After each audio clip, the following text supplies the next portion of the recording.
Today on the podcast, we're talking about the latest model from Anthropic. Now, this is something, actually, there's a bunch of features in this that I have been roasting Claude about for a while, and they're finally fixed. So, one of these things that we've talked a lot about is the ability to access search and the internet. Claude is coming out with all sorts of exciting things. I'm excited to cover all of this.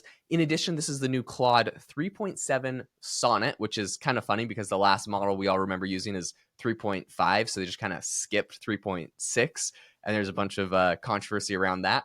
But we're going to get into the responses everyone's been talking about over on Twitter. We're going to get responses on how people are seeing this. And Connor, as always, the stalwart Claude user, is going to talk about the tone because he loves that. So anyways, let's get into it. Connor, I guess, what's your first take on the new model?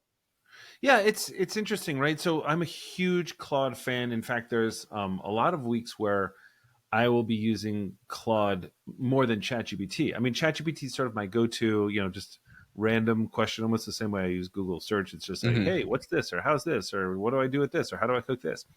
But Claude, in terms of my workday, I just use a ton because I do a lot of writing. So Claude is sort of two things, right? I mean, one is that it has this natural way of speaking, which is just extraordinary, I think, for marketers or just anybody who needs to write anything ever, right? To me, like Claude is so far beyond everybody else. I don't even know why people aren't using it all the time.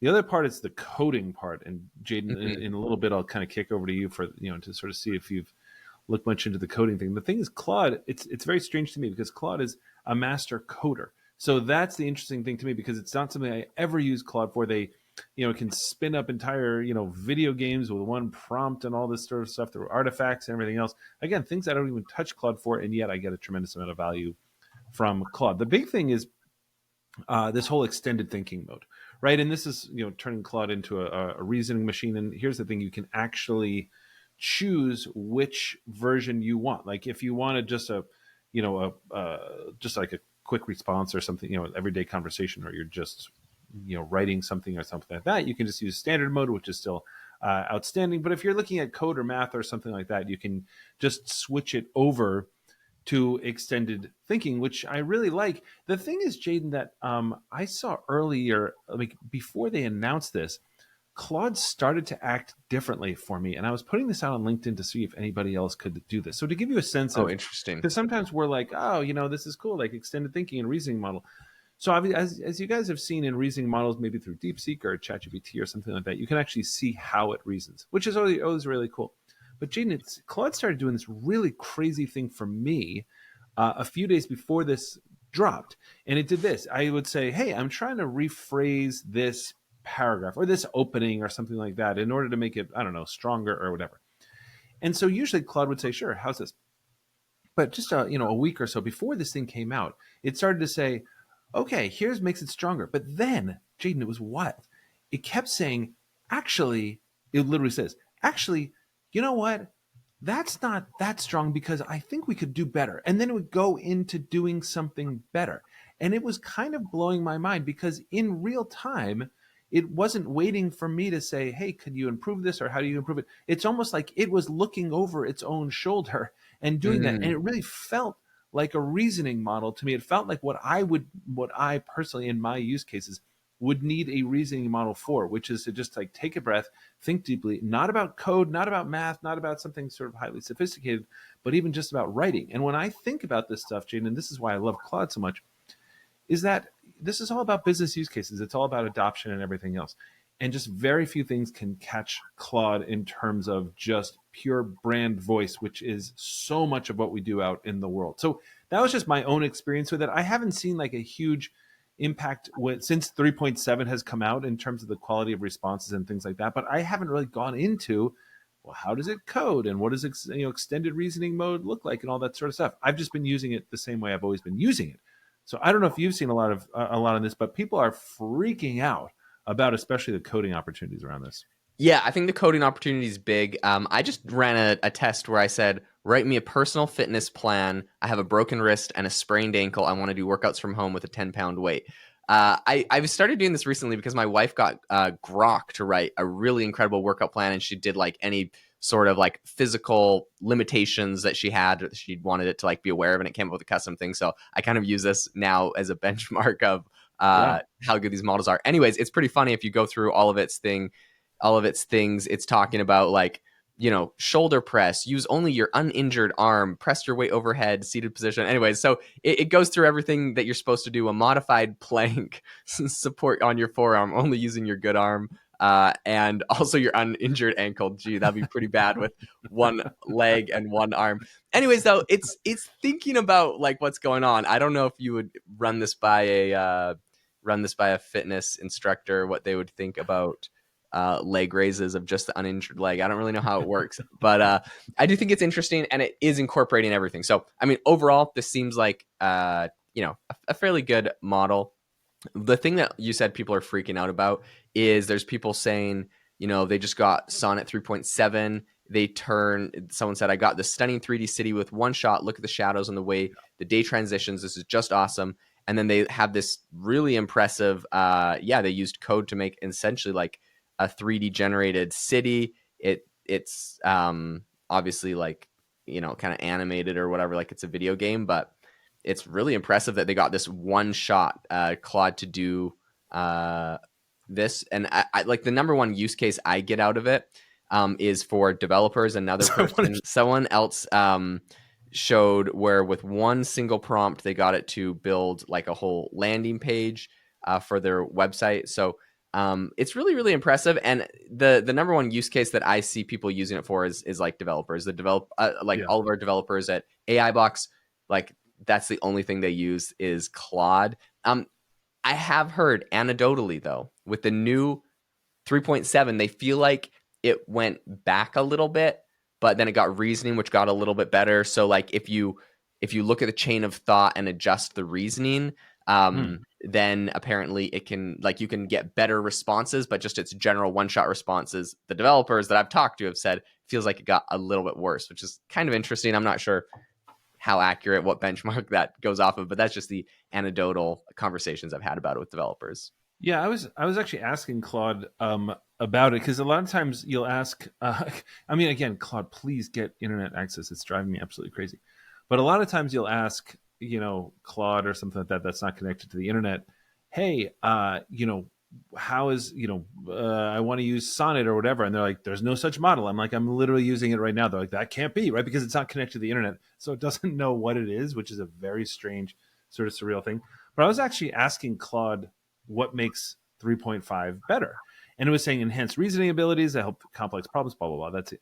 But the other thing it said is improved accuracy on factual information and technical tasks, and also better understanding of nuanced instructions. So I bring that up because I haven't seen a lot of that. Jaeden, I don't know if you have, in terms of people shouting about improved accuracy and better understanding of nuanced instructions and context, because that's the kind of thing.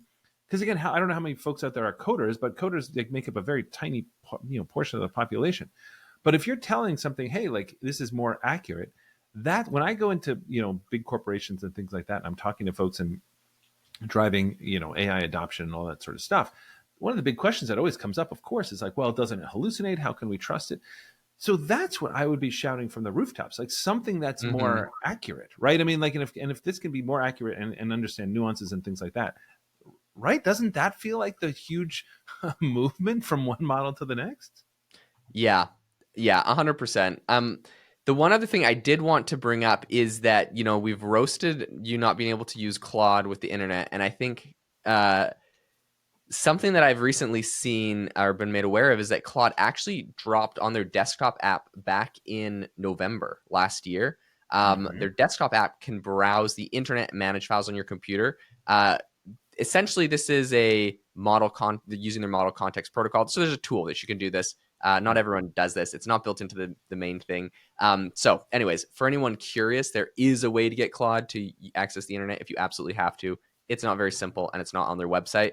But I thought I would just bring that up because, yeah, it's a frequent sore point for me. But to be honest, actually, it makes it even more sore because it's obviously capable of doing it, and they obviously figured it out. So why didn't they roll it out to all their users?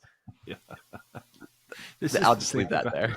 This is the thing. Like, I mean, I don't know the fact that flew under the radar is utterly bewildering to me because, again, if Claude had internet access, I'm not sure I wouldn't be using Claude all the time, And again, I'm still puzzled when people aren't using it. But again, just like Jaeden on a previous podcast, I think it was saying that he's using Grok more, which really caught me off guard. Jaeden, that was the first time I've heard you say that you're using Grok, because I'm always asking people who's using Grok.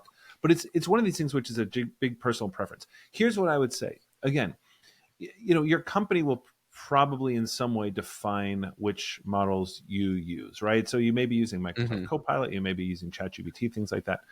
But what I would say is that if that has not happened, or if you're just like, a solopreneur or something like that, definitely give Claude a try. And here's how you should try it. You should try it if you are doing, if you're asking it to imitate voice in some way or another, right? So like for me, like if I'm writing a newsletter or something like that, like I'll have like my previous 5 newsletters, and then I'll write a rough draft and I'll say, hey, can you take this and clean up this rough draft and keep it in my voice? When I do that with ChatGPT, it turns it into a voice that's a little more, business casual, but it's definitely not like really my voice. Whereas Claude absolutely nails my voice. Same thing. Like I love having Claude as an editor, sort of saying, hey, listen, how can I make this?